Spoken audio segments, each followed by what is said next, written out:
धाणं नमो आयर्याणं नमो उवज्झायाणं नमो लोये सौवसाहूणं प्रणम्य शिरसाणेमिं गुणरयणविभूषणं महावीरं सम्मत्तरयणनिलयं पयडिसमुत्कीर्तनं वोच्छं नम्यूणनेमि चन्दम् असहायपरक्रमं महावीरं बन्धुदय सत्यजुत्तम् ओघादेशेथवं वोच्छम्।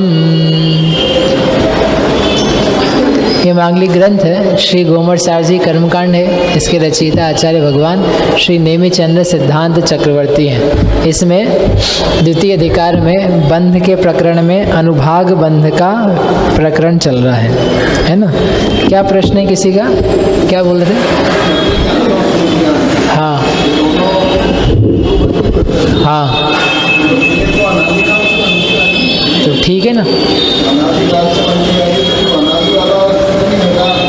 घटा तो दिया, कहाँ गई ये ध्रुवबंदी प्रकृतियाँ? तो घटाए ना। अजघन्य में अनुत्कृष्ट में कैसे होगी? कि अनुत्कृष्ट में तो कब होगा उसका? वो उत्कृष्ट से अनुत्कृष्ट बन जाती है ना।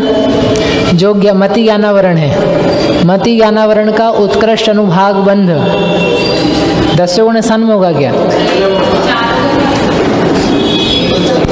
इसलिए वो टेबल बनाओ आप। मैंने टेबल बनाने का कहा था, बनाई क्या अभी तक? बना ली? ये बनाई। और आप लोगों ने, महिलाएं आगे पुरुष पीछे, टेबल बनाओ आप कि उत्कृष्ट अनुभाग बंध कहाँ हो रहा है उसका। तो क्या मिलेगा? पहले गुण स्थान में होता है मति ज्ञानावरण का उत्कृष्ट अनुभाग बंध। पाप प्रकृति है ना, पाप प्रकृति का उत्कृष्ट अनुभाग बंध ऊपर की गुण स्थानों में कैसे कहोगे? वहाँ तो जघन्य होगा। संक्लेश परिणामों से उत्कृष्ट बंध होता है पाप में, और विशुद्ध परिणामों से पुण्य में उत्कृष्ट बंध होता है। पाप में तो कम होगा यदि बन रही है तो। ठीक है, इसलिए मति ज्ञानावरण का उत्कृष्ट अनुभाग बंध कौन करता है? मिथ्या दृष्टि। तो कोई अनादिकाल से अनुत्कृष्ट बंध कर रहा था, फिर करते करते वो उत्कृष्ट करने लगा। उस उत्कृष्ट अनुभाग बंध के बाद में उसने पुनः क्या किया? अनुत्कृष्ट अनुभाग बंध किया। तो अनुत्कृष्ट का शादी हो गया ना, शादी हुआ, और जैसे ही समाप्त होकर उत्कृष्ट बनने लगा तो अनुत्कृष्ट का अध्रुवपना हुआ। तो कल दिखाया था ना बना करके, वैसे के वैसे ही। तो चूंकि नियम नहीं लागू हुआ उस पर, कौन सा नियम था अपना? जिन प्रकृतियों का उत्कृष्ट अनुभाग बंध गुणस्थान प्रतिपन्न हो, उसका अनुत्कृष्ट बंध 4 प्रकार का है। तो क्या ज्ञानावरणी का, मति ज्ञानावरण का उत्कृष्ट अनुभाग बंध गुणस्थान प्रतिपन्न है? नहीं, गुणस्थान प्रतिपन्न नहीं है, मिथ्या दृष्टि करता है। इसलिए उसका अनुत्कृष्ट भी अनुभाग बंध कितने प्रकार का रहेगा? 2 प्रकार का। यदि उसका उत्कृष्ट अनुभाग बंध गुणस्थान प्रतिपन्न होता तो फिर उसका अनुत्कृष्ट अनुभाग बंध 4 प्रकार का होता। जैसे कि साता वेदनीय, नहीं वो तो फिर ध्रुवबंधी भी नहीं है। जैसे कि अन्य प्रकृतियों में लगा है ना, जिनमें जैसे वर्ण, तेज, कार्मण, इनका क्या उत्कृष्ट अनुभाग बंध कैसा है? गुणस्थान प्रतिपन्न। तो अनुत्कृष्ट फिर 4 प्रकार का कहा है। ठीक समझ में आया? प्रयोजन ये कि इसका विषय कैसा कैसा जीव बंधन करता है। जीव को अनुत्कृष्ट बंध होता है कि हमेशा अनादि से अनुत्कृष्ट चल रहा है या उत्कृष्ट चल रहा है। लेकिन समझ में आए कि जघन्य बंध के स्वामी वो जीव हैं, तो अन्यत्र जीवों को अजघन्य बंध चल रहा है अथवा अनुत्कृष्ट चल रहा है। लेकिन उत्कृष्ट बंध भी हो सकता है हमें, यानी अज्ञान अवस्था में हो सकता है, ज्ञान अवस्था में नहीं होगा।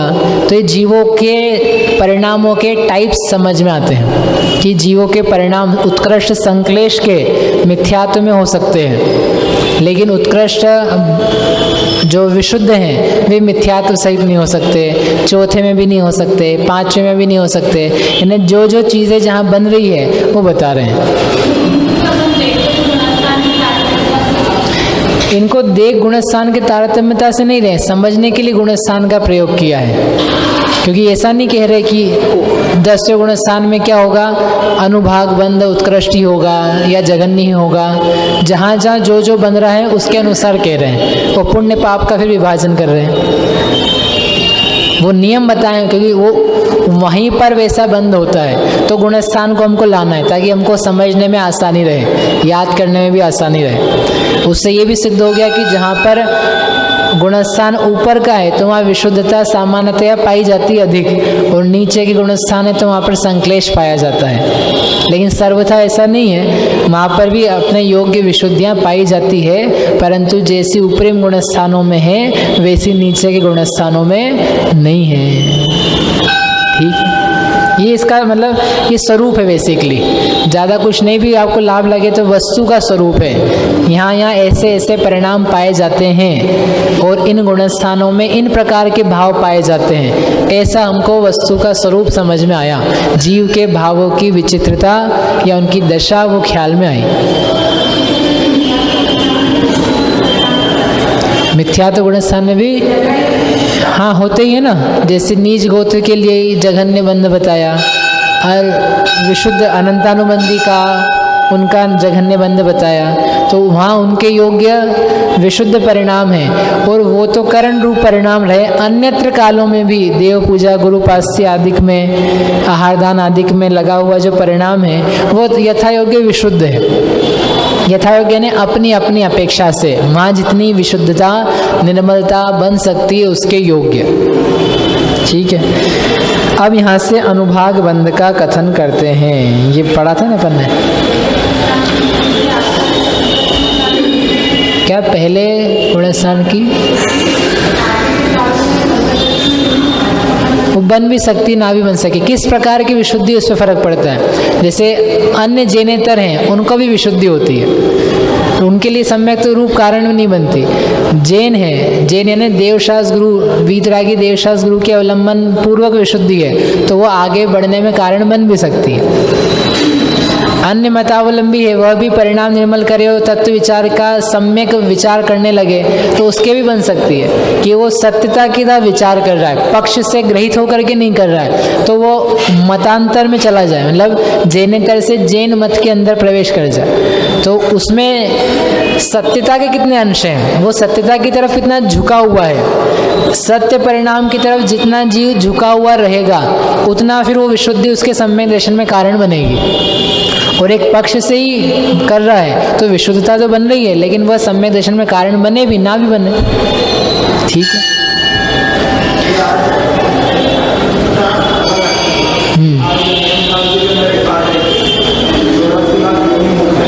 84 लाख योनियाँ, हाँ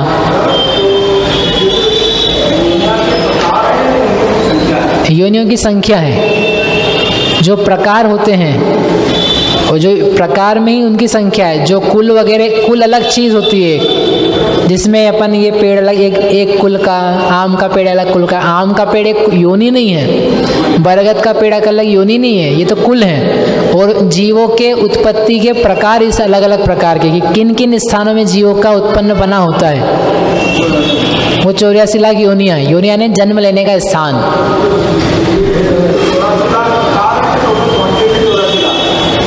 क्वांटिटी नहीं, ये प्रकार है उनके। हाँ हाँ हाँ हाँ, मतलब सचित शीत योनि है समझो एक, तो वो बहुत सारी हो। ये तो संख्या नहीं थी कि संसार में एक एक जगह, यहाँ एक योनि, ये 2, ये 4, ऐसे करे 84 लाख। नहीं नहीं, ऐसा नहीं, क्योंकि जीव जगत प्रत्येक क्षेत्र में तो जीव पैदा हो रहे हैं। जितने आकाश के प्रदेश है ना, उतनी योनियाँ तो वैसे ही बन जाती है, क्योंकि हर प्रदेश पे जीव का जन्म हो रहा है। तो वो असंख्यात प्रमाण योनियाँ तो हो ही गई। और फिर अलग अलग अलग हैं, मनुष्य की गर्भ वाली योनि अलग है, देवों की उत्पाद वाली योनि अलग है, तो और ज़्यादा बन जाएगी। तो योनियों की संख्या संसार में वो तो अधिक है, लेकिन योनियों के जो प्रकार हैं, और एक ही प्रकार की योनि असंख्यातों प्रकार की हो सकती है। गाथा पढ़ी थी अपन ने 180 नंबर की, तो वो कह रहे हैं कि अनुभाग बंध, अनुभाग बंध कैसा है, वह 4 प्रकार का है। लता दारू, शैल और अस्थि, ये क्या चीजें हैं? अब अनुभाग को बताने के लिए ये 4 उपमाएं दी हैं।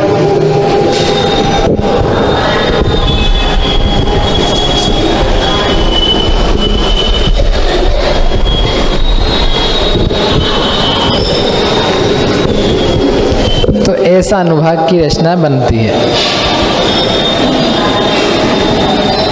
है ना। तो ये जो इधर है ये क्या है? शैल।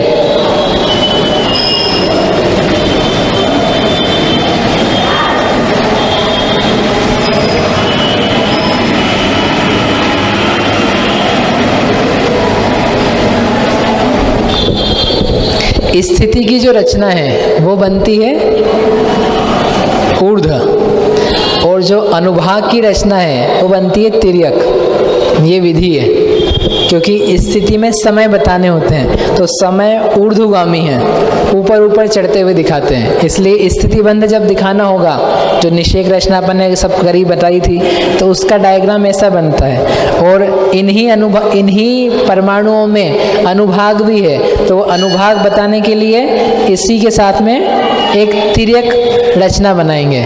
उस तिर्यक रचना में 4 प्रकार का अनुभाग बताना है। तो अभी अपन बंध की तरफ, ये इधर नहीं जाके देखेंगे, अभी तो सामान्य स्वरूप ही बताना है। तो जो पीछे का यानी सबसे लास्ट है उसमें अनुभाग सबसे अधिक होता है। तो कैसा अधिक होता है? इनका शैल जैसा, शैल यानी पत्थर। अब अनुभाग में इसमें कठोरता बतानी है, तो जो शैल है, पत्थर है, वो सबसे अधिक कठोर है, वो नमता नहीं है, वो मृदु नहीं हो पाता। तो ऐसा अनुभाग कर्म का जो नमता नहीं, मतलब उसमें गाढ़ा फल देने की शक्ति है, इस प्रकार के अनुभाग का नाम है शैल अनुभाग। उससे थोड़ा पीछे आएंगे, स्पर्धकों में जो शक्ति पड़ी वह शक्ति है अस्थि जैसी। अस्थि यानी हड्डी, तो हड्डी भी कैसी है? कठोर है, परंतु शैल की अपेक्षा से कम कड़क है, कठोरता उसमें कम है। ये अपनी हड्डी समझो रीढ़ी है, तो ओवर द टाइम झुक जाती है, पड़े पड़े उसको रखो तो वो मुड़ जाएगी। परंतु जो पाषाण है उसको हजारों लाखों सालों भी रखो तब भी वो कोई मुड़ता नहीं है, वो जैसा का तैसा बना रहता है। तो शैल में अनुभाग यानी शैल जो स्पर्धक हैं उनका अनुभाग गाढ़ा है, काफ़ी ज़्यादा तीव्र है। और जो अस्थि है उससे अनुभाग उसमें कम है। उससे भी कम अनुभाग दारू। दारू यानी बताया था काष्ठ, लकड़ी, लकड़ी का तना है, तो ये जो काष्ठ है इसमें भी कठोरता है, इसको भी बैंड सरलता से नहीं किया जा सकता, लेकिन फिर भी बैंड यानी मुड़ना उसमें हो सकता है, हो जाता है थोड़ा शक्ति का प्रयोग करने पर। तो ऐसा कर्म का अनुभाग जिसमें दारू अस्थि की अपेक्षा से और कम फल देने की शक्ति है, उसे कहते हैं दारू रूप अनुभाग। दारू यानी हाँ काष्ठ, दूसरा नहीं समझ लेना। और है यहाँ पर लता। लता यानी और भी कम अनुभाग। कितना कम? जैसे लता, लता में लचीलापन है, शीघ्रता से मुड़ जाती है, फिर भी उसमें कठोरता तो होती है, क्योंकि बिना कठोरता के तो वो पदार्थ नहीं है, उसमें कठोरता पाई जाती है। तो वो कठोरता लेकिन कितनी है? बहुत अल्प है। तो लता की उपमा दी। ऐसे 4 प्रकार का अनुभाग होता है। किनका? घातिया कर्मों का।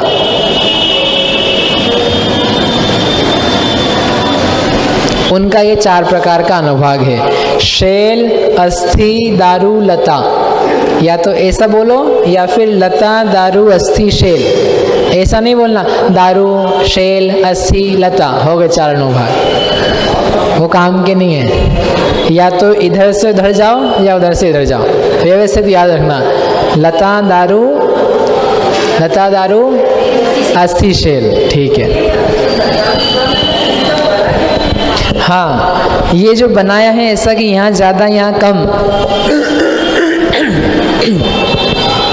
ये इसलिए ऐसा बनाया है कि जो लता में परमाणु दिए जाते हैं उनकी संख्या अधिक है, जो दारू में परमाणु दिए हैं उनकी संख्या कम है, और अस्थि में और भी कम और शैल में और भी कम है।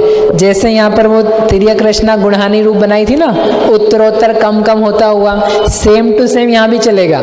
यहाँ भी ऐसा नहीं कुछ भी कहीं भी दे दिया, इन परमाणुओं को जितना द्रव्य है उससे कम कम कम कम कम यहाँ दिया जाएगा। इसकी भी वो व्यवस्थित रचना बनेगी, यहाँ भी गुणहानियाँ बनेगी। जैसी गुणहानियाँ स्थिति में बनाई थी वैसी की वैसी गुणहानियाँ अनुभाग में भी बनती है। समझ में? अर्थात आपको याद हो तो पहले समय के परमाणु कितने थे? 500। वो जो 6300 बांधा था उस 6300 बांधने में एक समय में दिया 512, दूसरे समय में दिया 480, 448, ऐसा करके दिया था ना। अब ये जो 512 हैं, इन 512 में शक्ति है, तो ये शक्ति सब में समान नहीं है। इनका भी क्या होगा? पुनः अनुभाग में बंटवारा होगा। तो कुछ परमाणु किस में देंगे? लता में देंगे, कुछ परमाणु दारू में देंगे, कुछ परमाणु अस्थि में देंगे, और कुछ परमाणु शेल में जाएंगे और घटते हुए जाएंगे। ठीक, फिर 480 वालों को भी ऐसे ही बांटा है। इसलिए सब मिलाकर के भी एक रचना बनाएंगे तो कैसा बनेगा? ऐसा बनेगा कि यहाँ शुरू में परमाणु यानी हीन शक्ति वाले परमाणु ज़्यादा और अधिक शक्ति वाले परमाणु कम, और मिलाकर के अनुभाग सबका टोटल आएगा। ऐसा नहीं उसी का ही आएगा, सबका मिला जुला करके आएगा। लेकिन इस प्रकार का अनुभाग इनमें पाया जाता है। एक समय में तो उतने जो बांधे वो 512 थे, पुराने के रखे हुए वो अलग हैं। ये तो अभी जो बांधा है नया उसका बताया हमने। जो पहले आपको करके दिखाया था वो स्थिति की रचना थी, क्योंकि स्थिति बंध का प्रकरण था। और ये जो चीज़ है ये अनुभाग की रचना है। इसमें तिर्यक रूप से चारों प्रकार का अनुभाग दिया जाएगा।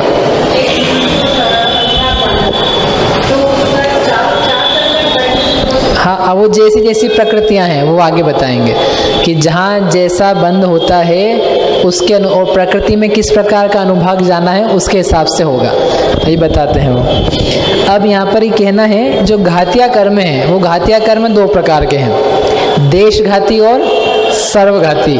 तो ये जो विभाग है तो देशघाती में क्या होता है और सर्वघाती में क्या होता है वो बताना है। तो यहाँ आगे की लाइन में बताया है। क्या कहा? दारू अनंतिम भागोत्ति देश घादी तदो सौवम। ये जो लता रूप स्पर्धक हैं ये समझो कौन सी प्रकृति है? कोई देशघाती मति ज्ञानावरण प्रकृति है। तो आचार्य कह रहे हैं कि दारू का एक अनंतवा भाग तक देशघातीपना है और उसको छोड़ करके बाकी जो कुछ है वो क्या है? सर्वघाती है। तो ये जो लता रूप स्पर्धक हैं ये सारे ये क्या हैं? ये देशघाती। ये जो दारू के अनंत स्पर्धक हैं, स्पर्धक यानी फल देने की शक्ति रखे हुए परमाणु व्यवस्थित रूप में जमे हुए, तो जो दारू है इस दारू में जितनी शक्ति है उसका करना अनंत का भाग, मतलब अनंत में भाग लगाना। और अनंत का भाग देके जो एक भाग आया वो भी कैसा है? वो भी देशघाती है। और जो अनंत बहुभाग शक्ति बच गई किसकी? दारू की, वह कैसी है? सर्वघाती। देशघाती सर्वघाती बता चुके हैं पहले। कहाँ बताए हैं?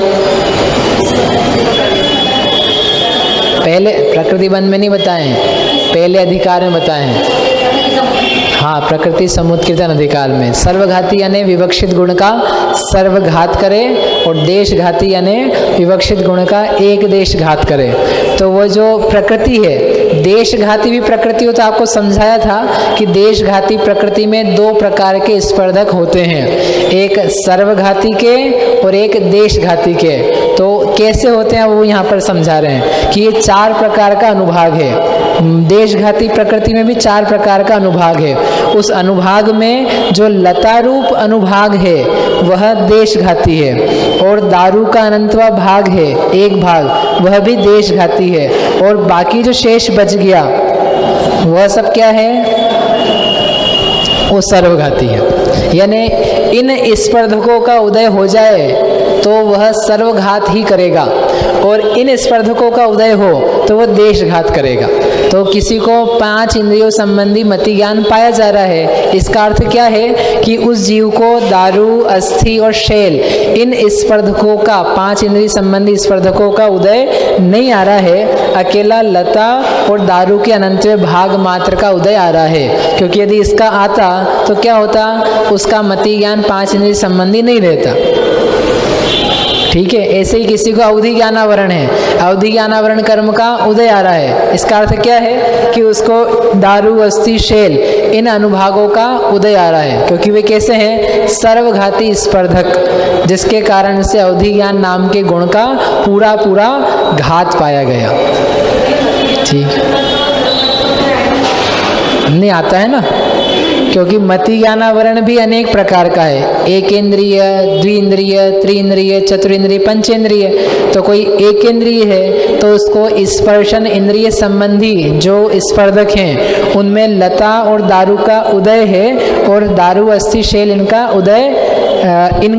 उदय पाया जा रहा है। शेष 4 इंद्रियों संबंधी इनका उदय, और एक इंद्रिय संबंधी अकेले लता और दारू के अनंत भाग का उदय, इन तीनों का उदय नहीं है। तो इसलिए मति ज्ञानावरण में भी जो सर्वघाती स्पर्धक हैं उनका उदय पाया जाता है। यदि नहीं पाया जाएगा तो वो असंगी कैसे होगा, 2 इंद्रिय कैसे होगा, 3 इंद्रिय कैसे होगा। पहले कह चुके ना हम, ये जब पढ़ाया था तभी, कि 2 इंद्रिय है उसको 2 इंद्रिय संबंधी तो क्षयोपशम है, और शेष 3 इंद्रिय और मन संबंधी कर्म का पूरा पूरा उदय है। पूरा पूरा उदय है यानी सर्वघाती का उदय है। सर्वघाती का यानी इन स्पर्धकों का उसके उदय चल रहा है, इनका उदयाभावी क्षय नहीं हो पा रहा है। यदि उदयाभावी क्षय होता तो उसको 3 इंद्रियां और होती, घ्राण, चक्षु, कर्ण, वो भी होता, लेकिन वो नहीं है। क्यों? क्योंकि सर्वघाती का उदय है। ठीक है, समझ में आया?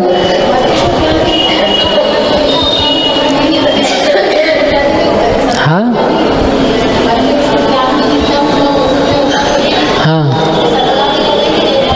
नहीं, मति ज्ञान, शुद्ध ज्ञान का जो हमें संगी पंचेंद्रीय पर्याप्तक को जो क्षयोपशम है, तो उसके सर्वघातियों के उदय नहीं चला करते, उसके देशघाती के उदय चलते हैं। और देशघाती के अंतर्गत ही बहुत सारी वेराइटीज हैं।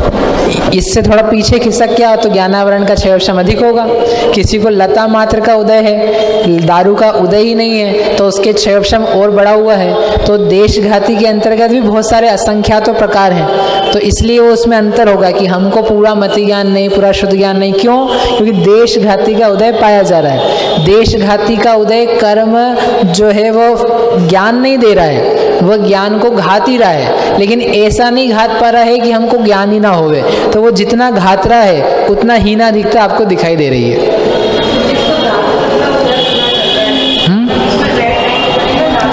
हाँ हाँ हाँ, उसको कम पाया जाएगा। और इसमें और कम हो रहा है या उसका द्रव्य कम है, उसका अनुभाग कम है, तो उसको क्षयोपशम अधिक पाया जाएगा। कम शक्ति वाले स्पर्धकों का उदय है तो उसके क्षयोपशम अधिक पाया जाएगा। यही बदलता रहता है, कोई लगातार एक जैसा नहीं चलता।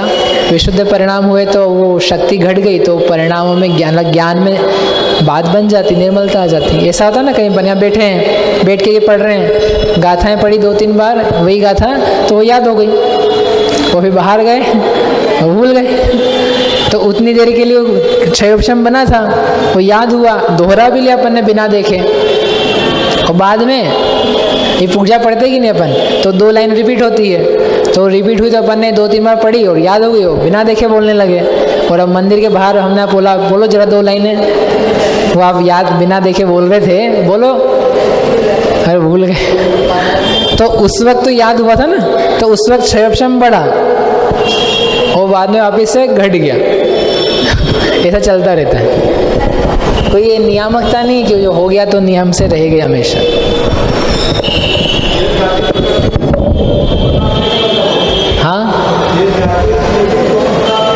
हाँ, देशघाती जो प्रकृतियां हैं उनमें 2 प्रकार के स्पर्धक पाए जाते हैं। जो सर्वघाती प्रकृति है उसमें फिर देशघाती के स्पर्धक नहीं होंगे, क्योंकि वो तो है ही सर्वघाती।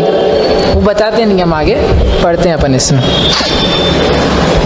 ये हो गया ना अर्थ इसका। घातीय कर्मों की शक्ति लता, काष्ठ, हड्डी, पाषाण के समान है और दारू के अनंतवें भाग पर्यंत शक्ति रूप स्पर्धक देश घाती हैं। शेष बहुभाग से, बहुभाग यानी दारू के बहुभाग से लेकर के शेल भाग पर्यंत तक के जो स्पर्धक हैं वे सर्वघाती हैं। आगे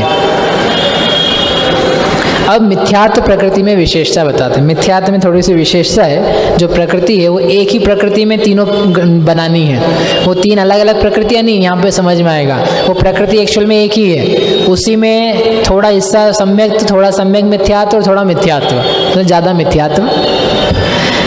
देशोत्ति हवे सम्मम तत्तो दारू अनंति में मिस्सम शेषानंत भागा अट्ठिशिला फड्डया मिच्छे। देशोत्ति हवे सम्मम, जो दर्शन मोहिनी के तीन प्रकार के भेद कहे। कौन कौन से कहे प्रोफेसर साहब? दर्शन मोहिनी के तीन भेद, हाँ, मिथ्यात्व, सम्यक मिथ्यात्व और सम्यक्त प्रकृति, ये तीन दर्शन मुनि के भेद हैं। तो आचार्य कह रहे देशोत्ति हवे सम्मम, जो देश घाती स्पर्धक बताया भी आपको, वहाँ तक वो प्रकृति क्या है? सम्यक्त प्रकृति, यानी उन स्पर्धकों का नाम है सम्यक्त प्रकृति। अलग से नया नहीं बनाना, एक अलग प्रकृति नहीं, वह जो पूरा शेल लता से अपन ने शेल तक बनाया है मिथ्यात्व कर्म को, तो उसमें जो शुरू का हिस्सा है जिसका नाम देशघाती है, वह देशघाती जो परमाणु है वे ही सम्यक्त प्रकृति हैं मिथ्यात्व कर्म के अंतर्गत। और तत्व उससे आगे दारू अनंति में मिस्सम, जो दारू का अनंत बहुभाग है ना, उसमें एक बार फिर से अनंत का भाग लगाना, और जो एक अनंतवा भाग आएगा उसका नाम है मिस्सम, मिश्र। और शेषा अनंत भागा, और जो शेष अनंत भाग बच गया दारू का। और अट्ठी शिला फड्डया, अट्ठी यानी अस्थि और शिला, इनके जो फड्डया यानी स्पर्धक हैं वे क्या हैं? मिच्छे, मिथ्यात्व में हैं, मिथ्यात्व प्रकृति के अंतर्गत कहे जाते हैं। अर्थात एक ही प्रकृति है, उस एक ही प्रकृति में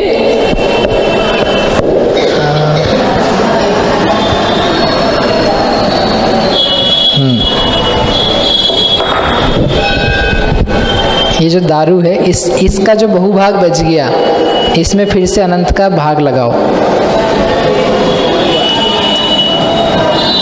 ये शेष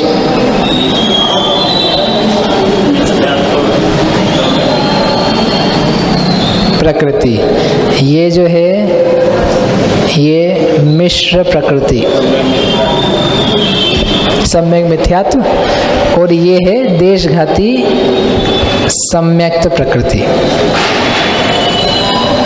ये इसमें विशेषता है। बाकी कर्मों में ऐसा नहीं कि एक ही में अपन ने तीन कर्म बना दिया, जैसे कि मति ज्ञानावरण है, तो मति ज्ञानावरण में ऐसा नहीं करेंगे कि केवल ज्ञानावरण एक कर्म है, केवल ज्ञानावरण का शुरू का हिस्सा तो केवल ज्ञानावरण है और पीछे का हिस्सा शुद्ध ज्ञानावरण, अवधि ज्ञानावरण, ऐसा नहीं होगा उसमें तो वो पांचों अलग अलग बनेंगे।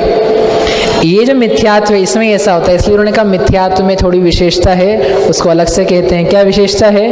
कि जो लता वाला और दारू का अनंतवा एक भाग है, वह जो देशघाती रूप है उसका नाम है सम्यक्त प्रकृति। एक्चुअल में तो मिथ्यात्व प्रकृति का ही परिणमन है, तो लेकिन मिथ्यात्व प्रकृति का देशघाती रूप अनुभाग उसका नाम सम्यक्त प्रकृति। और उस एक भाग के ऊपर जो दारू का बहुभाग था उसमें अनंत का भाग लगाना, और भाग लगा करके जो एक भाग आया वह एक भाग छोटा, वह है सम्यक मिथ्यात्व रूप सर्वघाती प्रकृति। और शेष जो दारू का बहुभाग बच गया और शेष पूरा पूरा अस्थि और शैल रूप है, वह सारा का सारा जो स्पर्धक है उसका नाम है मिथ्यात्व प्रकृति।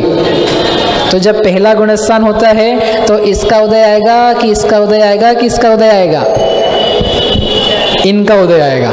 और इनमें भी जब घटता हुआ आएगा तो उसका मोह मंद पड़ेगा, यानी शैल से अस्थि, अस्थि से दारू, या इनके कम कम स्पर्धक उदय में आए तो जाकर के कहते हैं इसका मोह कम हो रहा है। इसी में चलता है, लेकिन इधर आ जाएगा तो सम्यक दृष्टि हो जाएगा। है यहाँ, हाँ यहाँ भी 6 लेशा पाई जाती है। हाँ, क्योंकि ये लता रूप जो है यानी सम्यक तो प्रकृति है ना, तो सम्यक तो प्रकृति का उदय चल रहा है, तो यानी चौथा गुण स्थान भी होता है, तो चौथे गुण स्थान में भी 6 लेशा होती है। हाँ, नहीं अच्छे परिणाम में विशुद्ध परिणाम ही पाए जाते हैं ना। नहीं जरूरी नहीं, यहाँ कृष्ण लेशा हो किसी को और यहाँ शुक्ल लेशा हो। यहाँ 6 लेशा आप कह तो रहे हो, तो 6 लेशा यानी यहाँ पर शुक्ल लेशा भी है और यहाँ पर कोई लता वाले में है, मतलब चौथा गुण स्थान है और उसको कृष्ण लेशा हो, साथ में रख कर नार क्यों लड़ रहा हो और ये आराम से बिल्कुल ध्यान में बैठा हो, ऐसा भी हो सकता है। तो वो लेशाओं से नहीं दिखा रहे, लेकिन यहाँ मोह दिखा रहे हैं। मिथ्यात्व का जो अनुभाग है वो यहाँ गाढ़ा है, आत्मा के अनुभवन से दूर है और ये उसके नज़दीक है, उसमें किया है उसने, इतना अंतर है। ठीक है, तो ये इसका नियम बताया, समझ में आ गया। अब आगे हाँ मिश्र घाती, हाँ ये जो दारू के आगे सारा सर्वघाती था ना, तो सर्वघाती का ही शुरू का हिस्सा लिया, तो ये मिश्र सर्वघाती प्रकृति है वैसे भी, तो सर्वघाती का ही शुरू का जो एक भाग है उसका नाम है मिश्र नाम की सर्वघाती प्रकृति।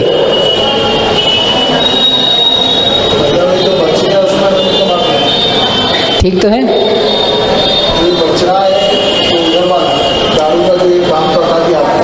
हाँ एक भाग तो ले लिया, समझ लो उदाहरण के लिए ये है 101 से लेकर के 200 तक का अनुभाग उदाहरण में, तो ये 101 से लेकर 110 तक की जो शक्ति है वो तो हुई देशघाती। 111 से लेकर के 120 तक की या 125 तक की जो शक्ति है वो हो गई मिश्र की, और फिर 126 से लेकर के जो बहुभाग 200 तक बचा है वह हो गया सर्वघाती मिथ्यात्व रूप। सर्वघाती तो ये भी है, मिश्र प्रकृति सर्वघाती है कि देशघाती है? सर्वघाती है, तो ये सर्वघाती में से हिस्सा लिया, और फिर जो शेष बच गया इसका बहुभाग, और ये तो पूरा, ये भी पूरा, ये सारा का सारा मिथ्यात्व स्पर्धक रूप है, ये सम्यक तो स्पर्धक या मिश्र स्पर्धक रूप नहीं है। और जब अपन ये कहते हैं कि अनंत गुणा अनुभागहीन हुआ उदय भावी क्षय के अंतर्गत, तो ये सब पड़ा रहता है, इस सारा का सारा अनुभाग जो है वो घट करके लता में आता है। इतने अनंत स्पर्धक हैं यहाँ पर, अनंत गुणहानियाँ हैं, उन सारे के सारे अनुभागों का एक समय में हीन बना होता है और वो लता के रूप में उदय में आता है जब छायाश्रमिक सम्यक तो चलता है तब। ठीक है, इसी प्रकार मति ज्ञानावरण में भी समझ लेना कि जब मति ज्ञानावरण में लता रूप ही उदय में आ रहा है तो शेष जो बहुभाग है उसका प्रति समय क्या हो रहा है, अनंत गुणा हीन होकर के उदय में आ रहा है, वो सारा का सारा लता रूप में परिणमित होकर के फल देता है। क्योंकि यदि अस्थि और शैल रूप देगा तो उसके मति ज्ञान की संभावना ही नहीं बनेगी। समझ में आया? ठीक है, आगे की गाथा कल कर लेते हैं, यहीं तक करते हैं। ये 2 गाथा हुई, अब इसके आगे अभी तो घातिया में बताना है कि कौन सी प्रकृति में कितने वो बनते हैं, अनुभाग बनते हैं, देशघाती में सर्वघाती में, तो एक घाती में बताते हैं एक गाथा में, उसके बाद में फिर पुण्य प्रकृतियों का अनुभाग कैसा होता है वो बताएंगे। बस फिर ये पूरा हो जाएगा। 2 ही गाथाएं बची है इसमें, 1 और 1 2 3 3 गाथाएं, अनुभाग बंद पूरा हो जाएगा।